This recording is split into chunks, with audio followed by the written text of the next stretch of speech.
right. I'm having a wonderful conversation. We've just begun, but we've had a little bit of preliminary chat, and of course I've been exposed to the CD that we're going to chat about. I am speaking with conductor Ralph Allwood, uh, member of the Most Excellent Order of the British Empire. What did I do wrong? That's all good. Oh, yeah, Oh, allwood it is. Allwood, yes. Allwood. Oh yes, I must remember my pronunciations. One has to have a little bit more Allwood. Thank you, Ralph Allwood, member of the Most Excellent Order of the British Empire. And I want to ask you a little further down about the man we're speaking about, Roderick Williams, who is officer of the Most Royal Order Order. of the British Yeah, Empire. yeah. And I wonder, is there a difference, member, officer? Does somebody have higher rank than the other? Oh, he's got a higher one than me, yes. I suspected, members are members, officers have swords, something like that. Yes, Yeah. yes. Anyway, Yeah. so we are going to be speaking about the choral music uh, of this incredible major artist. We're talking again about Roderick Williams. He's a baritone who sings in all Covent Garden, everywhere. He has a major career as an opera singer, and somehow, I presume since a kid, and we're going to talk about your experience with him when he was a younger fellow, presumably he's been composing and just cannot get away from it, something like that, because these works are stunning. And I hope that many of my viewers, especially in North America, will be inspired to have a look at this particular CD. And there's another little small thing. Once upon a time, I was a student at Trinity College of Music in the early 70s. Studied with Bernard Keefe, studied conducting with Bernard Keefe. That was when the school was back at its rather confined near Oxford Street, heart of downtown London quarters. Now the school is Trinity Laban Conservatoire of Music and Dance, and it is at the spacious, incredible old naval college quarters in Greenwich. I want to speak to you about just tell me, you'll bring me up to date on what's going on at Trinity, please. So here's what we're discussing once again. This is, by the way, the Trinity Laban Chapel Choir. Trinity Laban, yes. Oh, Laban, thank you. Laban's See? a rhyme with carbon. Okay, thank Rhyme. you.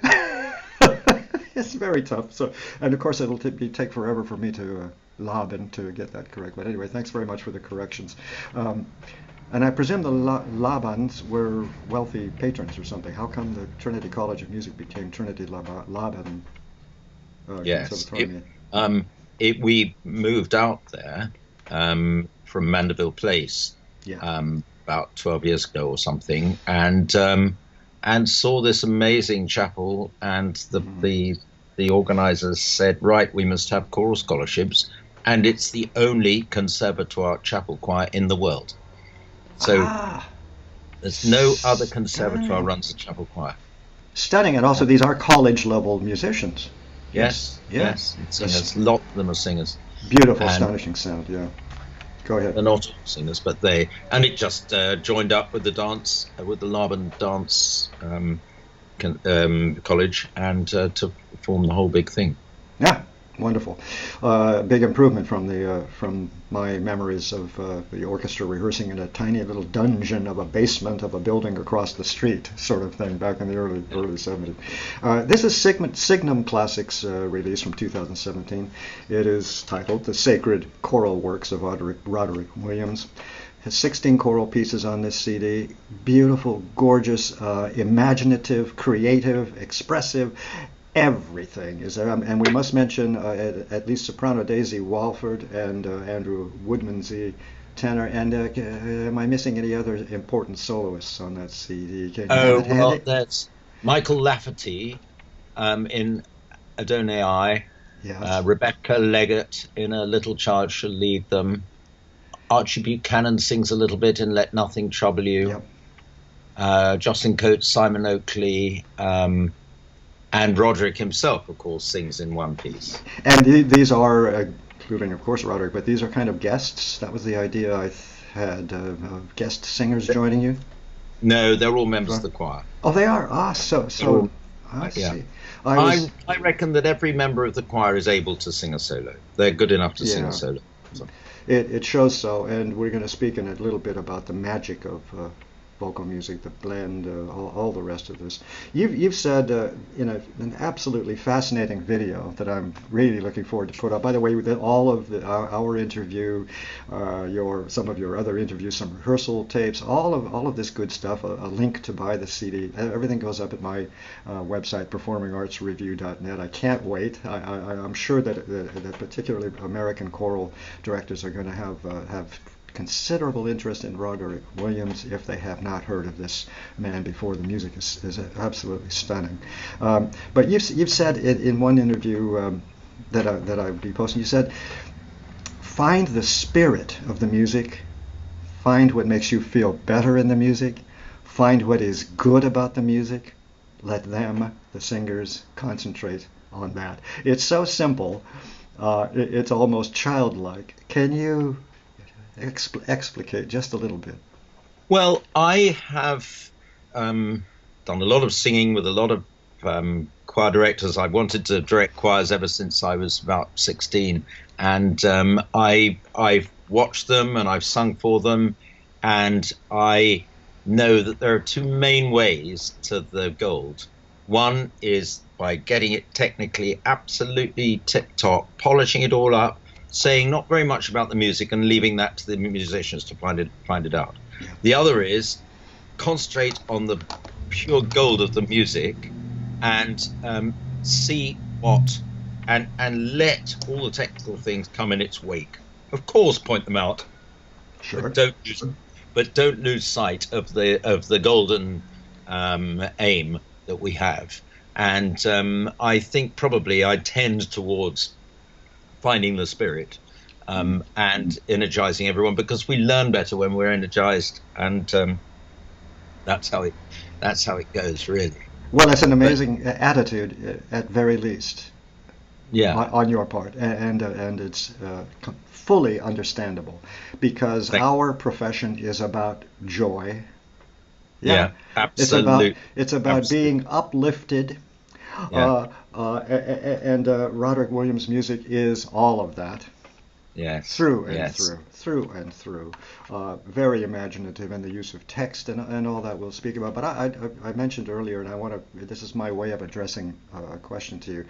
I, in my own experience, have had a choral director in my life. I'm an instrumentalist, conducting, orchestral repertoire. That was my thing. But I've known this woman. She's passed now, but for many, many years, and her Phyllis Zimmerman was her name. She was a high school choir director in Santa Barbara, California.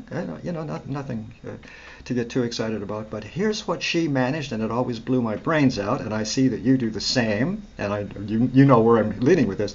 She would take voices of any kind, anywhere, any level, and create the most magnificent music with these singers. She could do anything with anybody. Okay. What is that? Because you do the same thing, obviously. What is it about the connection to singers and their... The more and more, the more I go on, the more I realize that auditions are auditions of enthusiasm rather than of actual technique. Of course, one is listening for ability to read in a choir like this, because we get through such a lot of music. But people aren't going to be really motivated to do it unless they're enthusiastic. And also, there's a big correlation between technique and enthusiasm as well. So, and it's the duty of every single music teacher, and I think of myself as a music teacher first and foremost, it's the duty of every music teacher to make sure that everybody who loves it and can be excited and enthused by it has a chance to do it. And you don't just take the best ones and leave all the rest out. You've got to do a bit for everyone, because enthusiasm is what it's all about, and it's going to be a joy in their life, and it's up to you to nurture it and help them to do it. Absolutely, and you've done so. You were at Eton for many, many years, but your Eton choral, what were the retreats, studies, what course? The choral course. Yes. They're now being taken over by the Rodolphus Choir. Which is yours also. Foundation. Aren't you part of that as well?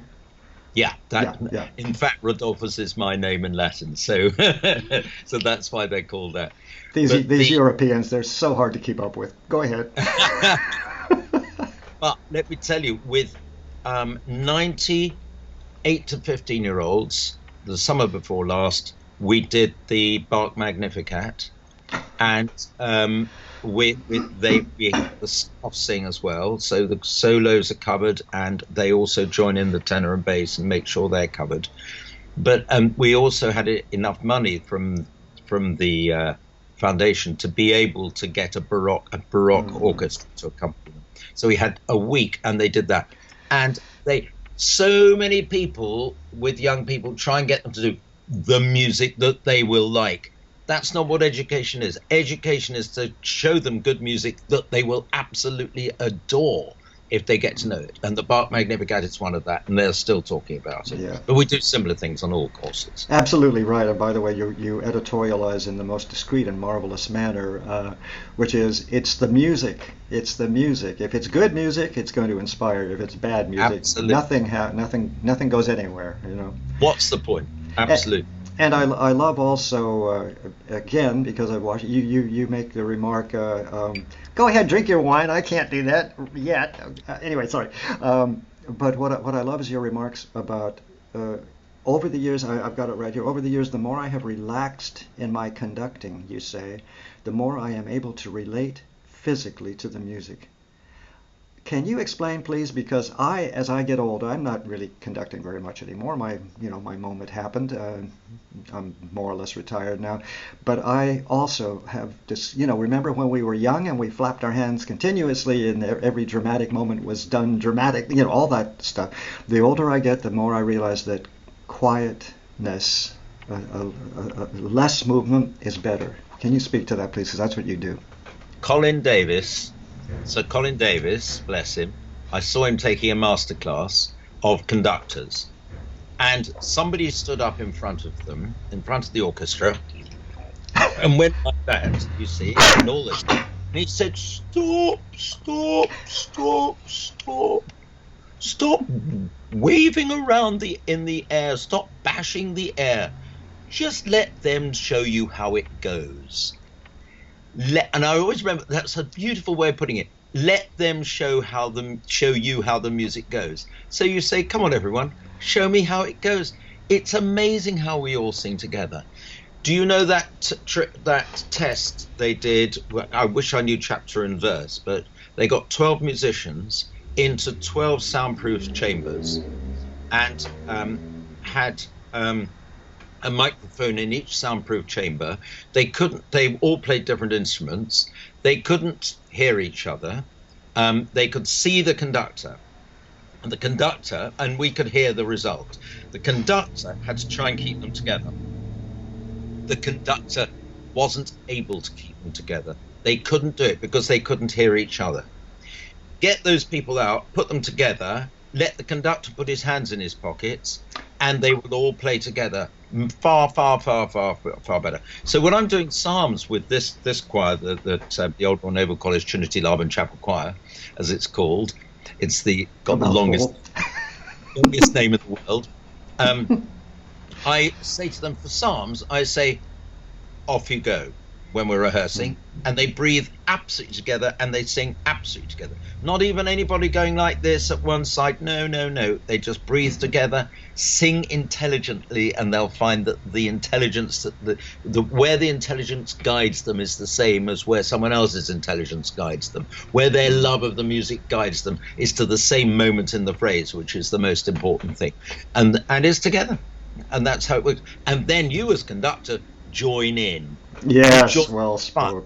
It's already happening, and you join in and you say, thank you very much, I'm loving this, and I'm going to join in. As I often say to them, I will conduct because my public demands it. But I'm not actually directing you, I'm just joining in for fun. It's you that's doing it. And it also reminds me of a comment that blew me away as a young conductor, and it's so true. These musicians who sit before a conductor, especially a young conductor, have played this music more times than the conductor will ever conduct it. So I understand exactly what you're saying about letting them. And not to put too simple a tone to it, of course, you have been responsible over the years for helping them in many ways to see this. And a conductor is not altogether useless. right? Yes, absolutely. Yeah. Okay. You're a teacher as much as anything else, and you know, teaching is important. Yeah, Very, very. give me a little overview of the. You said that you're not doing the Eton choral courses now. Or oh no, you're doing it in Oh yeah. conjunction with Rodolphus. Yeah. What is that? I noticed somewhere 5 times a year. Are these trips to other countries? Or are they just workshops for a week? How does that work?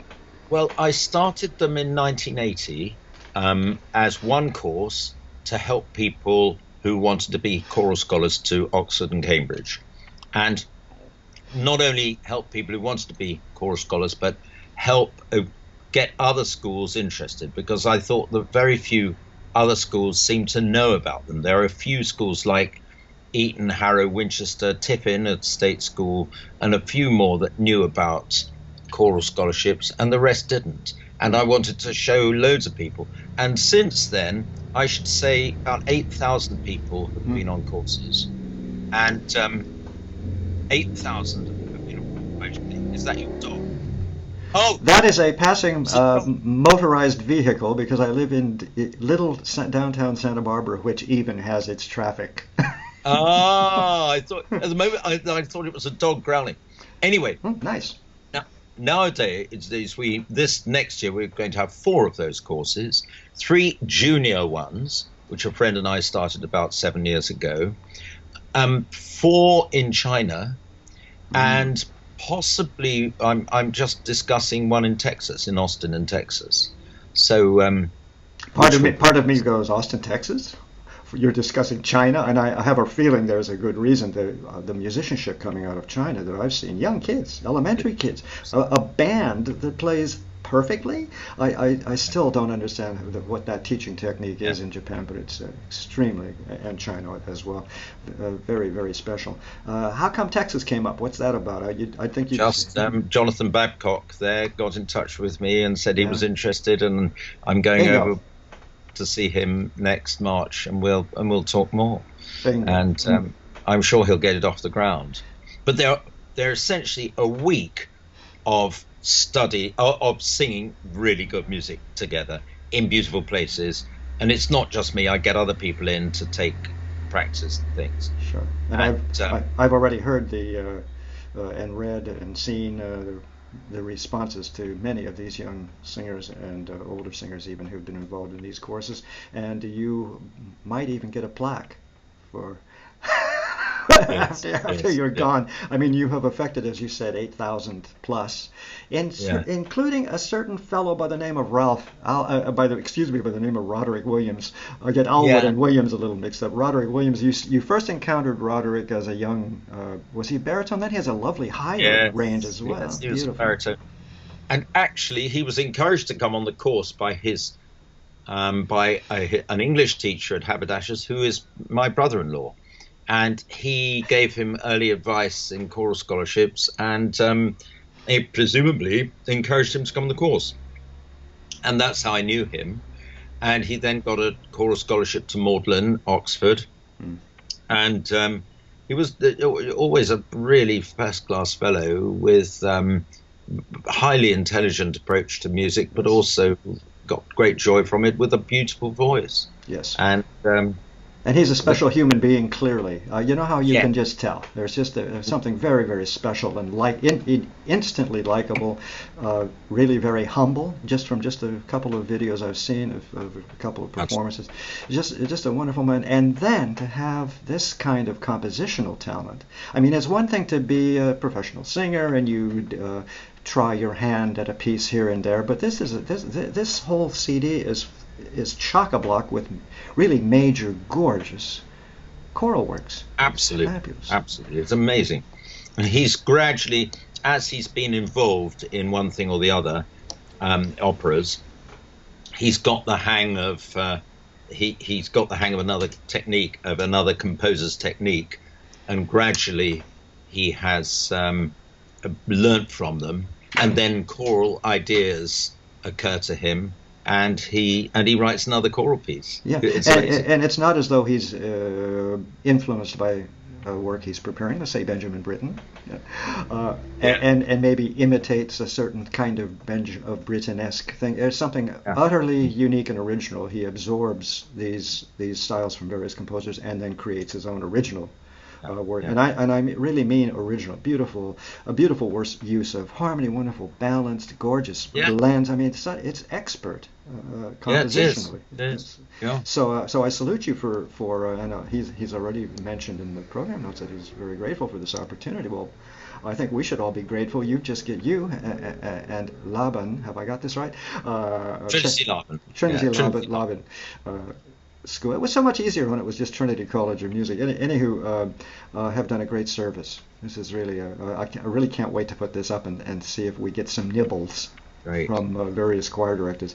And I mentioned this compositional technique, his expertise really, and I presume it's just, did he take any sort of composition? I don't see anywhere that he took I don't think so, no. I don't think so. He just started writing, but he's such a highly intelligent musical fellow that he effectively took lessons because he looked at other people's work and saw people at work and has absorbed it. So, Well, we don't have time to really speak to every single piece on the program, but I just let me just go down here because of course I'm going to be putting up my remarks. I now call them remarks rather than a review these days. Having received advice that my old habit of writing 800 or 900 words is ridiculous. Nobody reads anymore. So my remarks will be coming up soon. But so many wonderful pieces. I was just taken from the very beginning. Let nothing trouble you. Just exquisite compositional technique. Can you tell me a little bit about preparing these particular works? Are they because there are some wonderful contemporary harmonies, some very special sounds? Is there anything in particularly different, or is it just the same old thing that you do with everybody and to create a? No, some of them are instantly readable, but because this choir they're all good readers. And we get it more or less straight away. We're doing the Poulenc Mass on Sunday, and we've had a couple of rehearsals for that, but it's so tricky.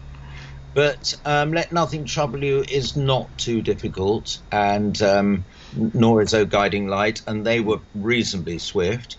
Something like Love Bade Me Welcome is quite a bit more difficult because he uses quite advanced jazzy kind of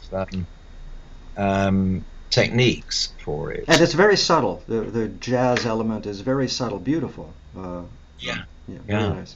So that was a little tricky to put together because of these techniques, this jazzness that you have to. Yes. Love Bade Me Welcome has got some quite awkward chromatic harmony that needs to be very carefully judged and put together. Hymn as well. Hymn, yes. The French is quite difficult, and O Saviour of the World is very difficult because that's sort of almost atonal. I was going to say, my notes indicate it's very contemporary writing, anguished indeed. Yes. That his choice of text, again, speaking to his intellect.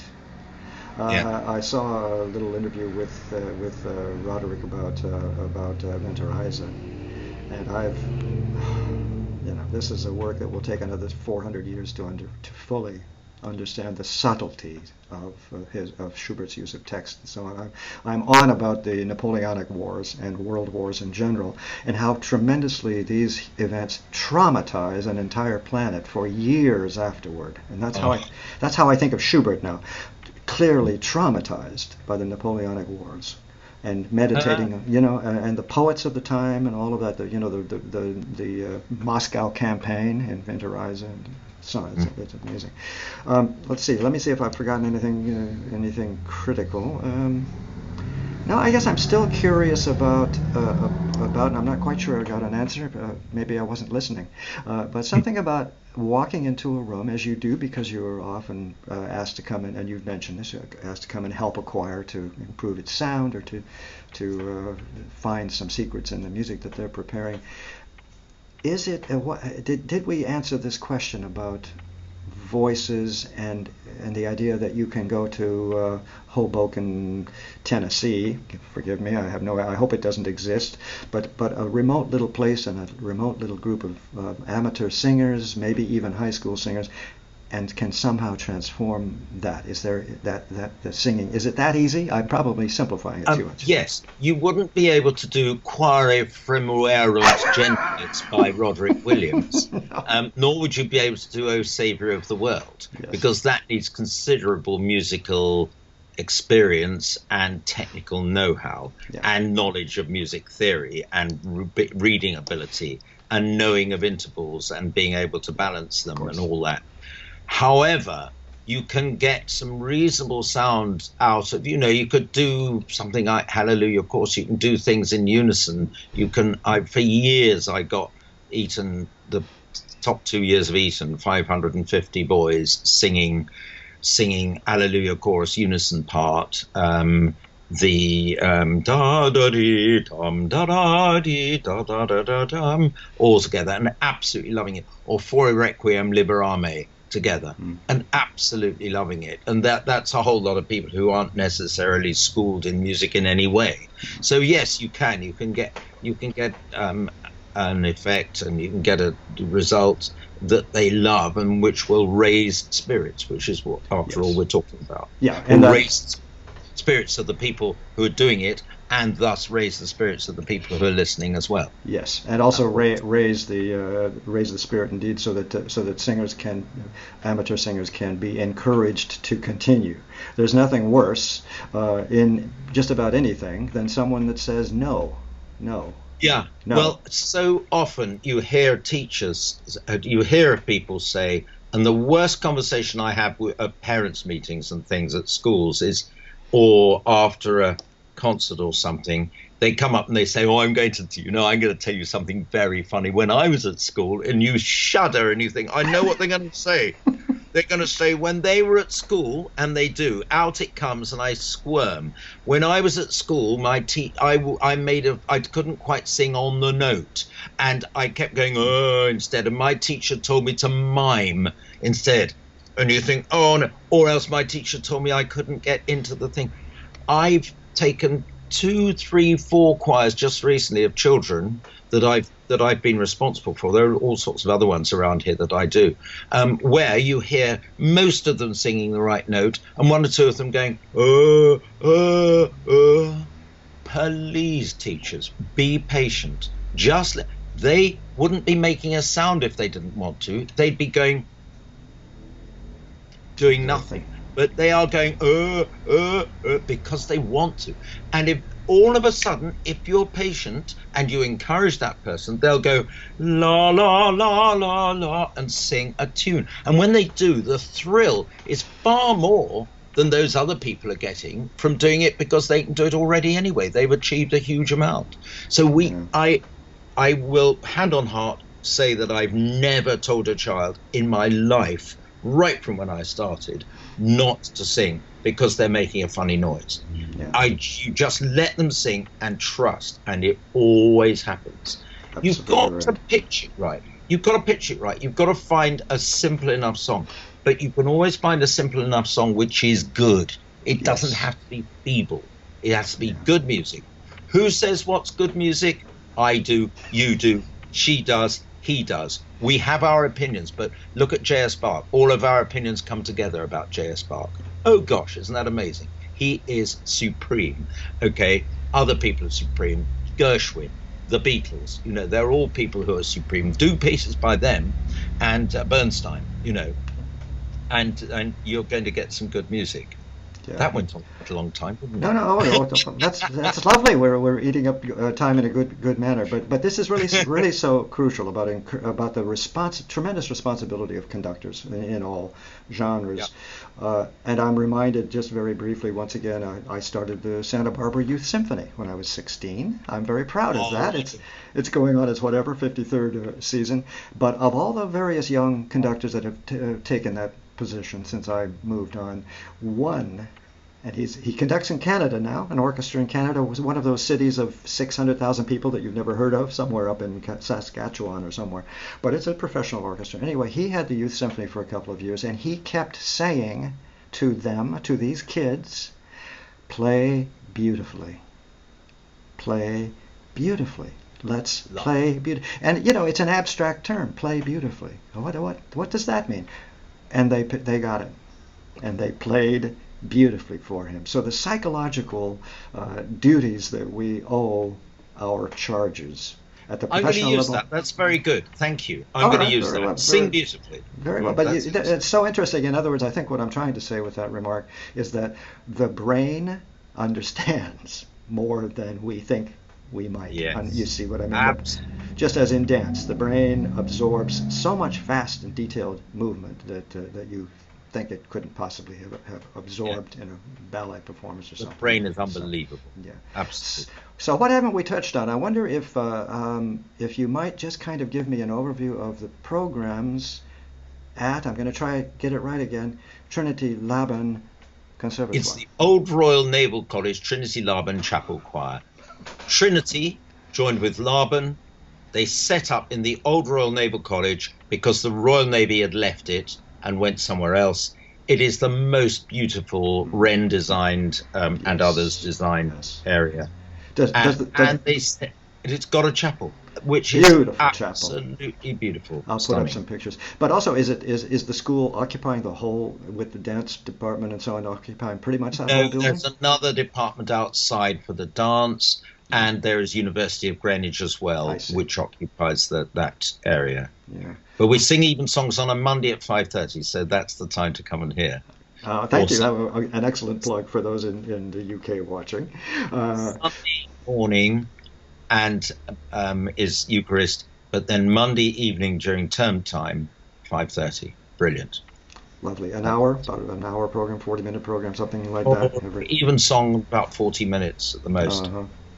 Yeah, I used to do that in Seattle. I can't remember the time of day. It was an Episcopalian famous church there in Seattle, and their choir was, of course, magnificent and had ringers. There's a website now, gradually getting all over the world, choralevensong.org, choralevensong.org, and you can just put in your postcode or your zip code and find the choral evensong nearest you. Oh, nice. Well done. A fabulous plug. But what other choral programs are at Trinity? And I'm just going to use Trinity if you don't mind. There's a chamber choir, and there is the undergraduates choir, and one or two smaller ensembles. With other conductors? There's your... I only do the chapel choir. Yeah, I'm reminded of that again, hierarchy in a way. In other words, you're working with the best of the best, the chapel choir. Well, correct? the chamber choir is superb as well, so they get. Of course, sorry, I didn't mean to lead you into trouble there. Well, what have I forgotten to ask you that you're dying to tell us all about music or the choir or whatever? Oh well, actually, tomorrow we're combining with another choir of mine, which is Queen's Cambridge, and who do 3 services a week, and we'll be singing in St Martin in the Fields in Trafalgar Square in London, which is lovely. And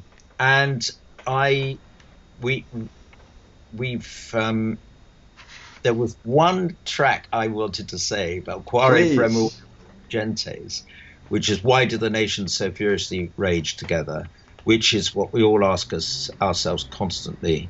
We ask ourselves at the moment, don't we? Why do people furiously rage at each other? Why do people go to war? Anyway, I had asked Roderick to write a piece. I commissioned him to write a piece for this disc. And I thought it was going to be a gentle little thing with oohs and ahs and cheesy lyrical sort of character, and for him to sing. So I was asking him to write it for him to sing with us accompanying. And instead, he writes this great 8-part, or was it 12-part texture? I can't quite remember. It's a huge work, I remember that. And I remember the text is very serious. I think it's more or less 12-part texture, or even 16-part at times. And with him as solo, going all over the place. And it starts, why do the nations? And that's the end of its diatonic life, and it then goes crazy. But that's And also a tiny fragment of quote from the Handel, yeah? Why do the yeah, nations? yeah, exactly, and that's it. So, That's your yeah. lot. So we've been asking for years why the nations rage together, and but this is a really ragey piece and amazing. Yeah. Um, So and you're happy with the commission? oh yes, yes. I'm afraid I haven't done it since because it requires a hell of a lot of preparation. But I will do it. I will do it soon. I will put it down for as an anthem. And what do you think's going on with Roderick Williams? How do you think his career will morph? I mean, here's a man who's gifted in two very important areas. Do you see him as a major choral composer? I think he's so well known as a baritone that that's how he will carry on because he does sing so musically. He has Yes. a wonderful baritone range. It's a lovely sound, and he puts himself over so well. Also, I mean, he can talk about it so effectively, and he's so good to work with because he's just the most charming person. Um, I think he'll carry on doing that because there are more good composers in the ring than there are absolutely outstanding baritones, Yeah. and so I think probably that's what he'll do. But then there's room for somebody that does both, and the old expression, "Jack of all trades, master of none," has always troubled me, because I've always thought, well, supposing there is someone who can do lots of things excellently, Yes. what about Yeah. that then, eh? Is that master of none? And it isn't. So it's a very bad expression, Yeah. and which leads people to make some bad decisions about what they will Exactly. take up, and what they will do. And I think you are guided by your passion, and he does both extremely well, and I think he'll carry on doing both extremely well, and that is Roderick That's it. Williams. And at a certain point, the voice will will need to retire. Yeah. Come Well, on. quite yes, I suppose so. But the way it happens at varying ages, and the way he sings is with such good technique and Mm. has a kind of gentleness to it, which I think will probably see him Yes. singing resiliently for many years. Yes, yeah, absolutely. That was very well spoken. Also, my impression of his voice, it's a lasting voice. He's already Yeah, something like yeah. 55. I mean, he's doing, I think. I hope I haven't misspoken there, but, and the voice is stunning. So he knows how to take care of his voice very well. He has a wonderful career there. And somehow in his spare time, he's cranking out these incredible choral Yeah. works. So he's doing it for us. He's fulfilling the model of a what do you call those people who are multiply talented? In any case, that's what Roderick is. No, the word you're looking for is derogatory. So it's a derogatory word. So I won't look. I Oh, won't really? try and think about it because Okay. it implies that you're no good at everything. If you do, Oh yes, yeah, it's that's right. I know the Polyglot. word. Polyglot was on my mind, or something like No, polyglot's okay. that. There's another one that I can't quite remember, and I won't try and remember it Okay. because it's not a very nice word. Okay, good. But Luckily, I found polyglot, as in yeah, people that just that's have better. these tremendous. And there's one other that's about people who just have these tremendous multiple skills and can multitask. I am not very good at multitasking, I'm afraid. I have to sort of manage to stay focused on something till it's done, and then I move to the next. So it always amazes me when I run into these kind of human beings. It's fabulous. We're going to bring it down now. We're talking about a Signum Classics release, a British label. I will put up all the information in our wonderful, I hope, interview, to say nothing of the interior of your incredible home that people can gaze at. Right in the middle of London, it is. Oh, really? Even better. We're talking about, I'm expecting Sherlock to come in the door and ask for Holmes. You know, your site is so quaint and 19th century. I love it. Roderick Williams, Sacred Choral Works. Here we go. Old Royal Naval College, Trinity Laban Chapel Choir. Did I get anywhere close? You got it totally. Yeah, Oh, that's perfect. you're being too kind. I'm chatting with more than conductor, a great, wonderful human being who projects this humaneness, and that is our profession. This joy that the world needs so much. Ralph Allwood. It's been a great pleasure chatting with you, an even greater pleasure too. I'm so glad I discovered the CD and asked to be able to review it. That's a real discovery for me, and I hope for many other people as well. Thanks much. Very good. We Thank you very will much speak indeed. another time. Bye bye. Okay.